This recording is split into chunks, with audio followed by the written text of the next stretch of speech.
আলহামদুলিল্লাহ। প্রিয় দর্শক, গতকালকে আমরা বলেছিলাম যে মানুষকে জিন, জাদু, কুফরি, ব্ল্যাক ম্যাজিকে আক্রমণ করে এ থেকে হেফাজত থাকার কিছু আমল বলবো। আজকে যে বিষয়টা আলোচনা করব সেটা হচ্ছে, মানুষ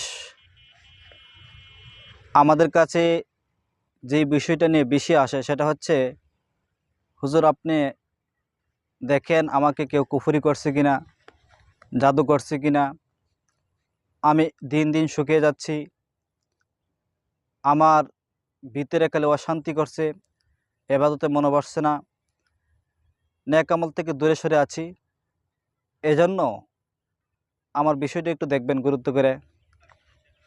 এই বিষয়গুলো আমাদের কাছে বারবার মানুষে উত্থাপন করে। এজন্য আমি আজকে বলতে চাচ্ছি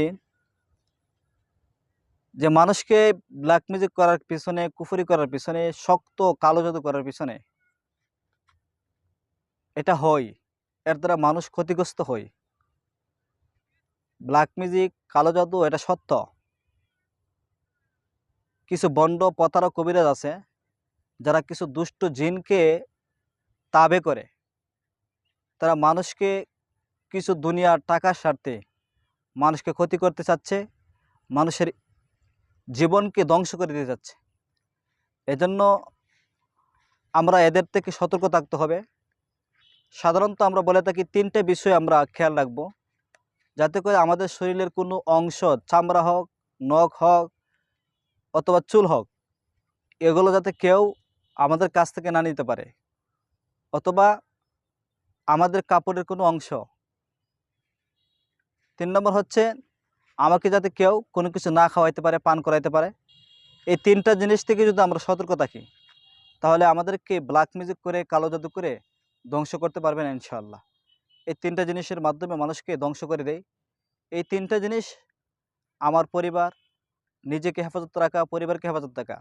অধিকাংশ সময় বর্তমান সময়ে যে বিষয়গুলো চলতেছে সেটা হচ্ছে, মেয়েদেরকে কালো জাদুর মাধ্যমে, ব্ল্যাকের মাধ্যমে তারা নিজের দিকে তাবে করতে চায়, নিজের দিকে দাবিত করতে চায়। যে মেয়েটাকে পছন্দ হয়, ওই মেয়ের দিকে তাকে দাবিত করতে চায়, তার ভালোবাসা পেতে চায়। এটা কুফরের মাধ্যমে করে থাকে। আমরা ওই জিনিস কখনো করব না। আমার কাছে অনেক যুবক আসছে, অনেক ছেলেরা আসছে যারা ওই জিনিস করার জন্য। আমি বলছি না, এগুলা শরীয়তের দৃষ্টিতে হারাম এবং গুনাহের কাজ। এগুলা যে করবে সেও গুনাহ, আর যে করাবে সেও গুনাহগার হবে। এজন্যই আমরা এগুলা থেকে বেঁচে থাকবো, এদিকে আমরা লক্ষ্য রাখবো। আল্লাহ তাআলা আমাদের সকলকে এই ব্ল্যাক ম্যাজিক, কুফরি থেকে হেফাজত করেন। আমিন। সবাই ভালো থাকেন, সুস্থ থাকেন। আসসালামু আলাইকুম ওয়া রাহমাতুল্লাহি ওয়া বারাকাতুহু।